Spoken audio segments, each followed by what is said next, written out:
বেগম খালেদা জিয়া হচ্ছেন একটা প্যারালাল বাংলাদেশ। বাংলাদেশ ভালো আছে কিনা এটা আপনি বেগম খালেদা জিয়ার দিকে তাকাইলে দেখবেন।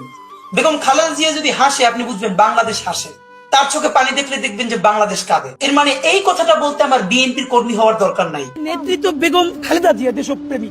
তারেক রহমান সাহেবকে যখন পিজিতে 111 এর পরে নেওয়া হয়েছে, আজকেও ছবিটা দেখছিলাম, বেগম জি ওনাকে দেখতে গেছে। তারেক রহমান সাহেব ঘাড় সোজা করে মায়ের কোলে মাথা রাখতে পারতেছেন না।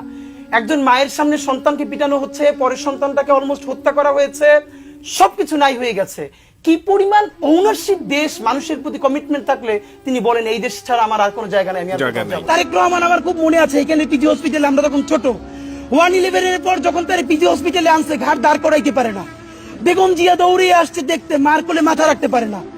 এই ভদ্র মহিলার আল্লাহ কি দেশপ্রেম দিয়ে বানাইছে দেখেন, সে দেশ ছাড়ে নাই, সে বলছে বাংলাদেশ ছাড়া আমার আর কোনো জায়গা নাই। বেগম জিয়া যখন বের হচ্ছেন তার হাতটা এরকম বাঁকা, এই হাতটা ওনার না, এই হাতটা বাংলাদেশের। দেখেন আমি আমার অ্যাক্টিভিজমের ভিন্ন জায়গা আছে, আমার সারা জীবনে কোনো পলিটিক্যাল পার্সোনালিটির সাথে দেখা করার ইচ্ছে হয় নাই। ছোটবেলা থেকে আমি একটা স্বপ্ন দেখছি যে বেগম জিয়া কোনোদিন আমার মাথায় হাত বুলাই দিতেছেন পরম মমতায়।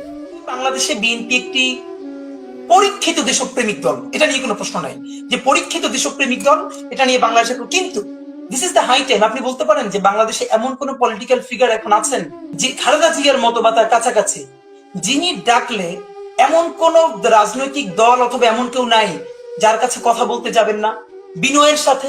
বিবিসি বাংলা তাকে প্রশ্ন করছে যে ভারত বিরোধিতাই কি একমাত্র আপনার বা বিএনপির রাজনীতি?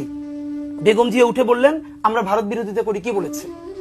আমি বাংলাদেশের রাজনীতি করি, স্বাধীনতা সার্বভৌমত্বের কথা বলি। বাংলাদেশের স্বার্থের কথা বলতে গিয়ে যদি কোনো দেশের বিরুদ্ধে যায় সেটা আমার কি দোষ? এই যে কোনো কিছুকে তোয়াক্কা না করে গণমানুষের কণ্ঠস্বর হয়ে উঠতে পারা, এবং ভাবেন তিনি কিন্তু একজন নারী। শহীদ প্রেসিডেন্ট জিয়াউর রহমান কয়টা দিন বেঁচেছেন, কিন্তু ভাবেন আজকে পর্যন্ত উনি আমার অনুপ্রেরণা। হাঁটতে হাঁটতে আমার পা ফুলে যায়, আমি আমার টিম ব্যাগের মধ্যে জুতো নিয়ে তারপরে একটা শপিং মলে ঘুরছিলাম, মানে পা ফুলে গেছে, পা জুতোয় ঢুকাতে পারছিলাম না। তো জিয়াউর রহমানের একটা ওনার গল্প মনে পড়ছিল, যিনি মাইলকে মাইল যখন হাঁটতেন ওনার সাথে স্টাফদের পা ফুলে যেত, কিন্তু ওনার তো আর্মি ট্রেনিং আছে। তখন তাকে বলতো স্যার আপনার তো আর্মি ট্রেনিং, আমরা তো আর পারি না।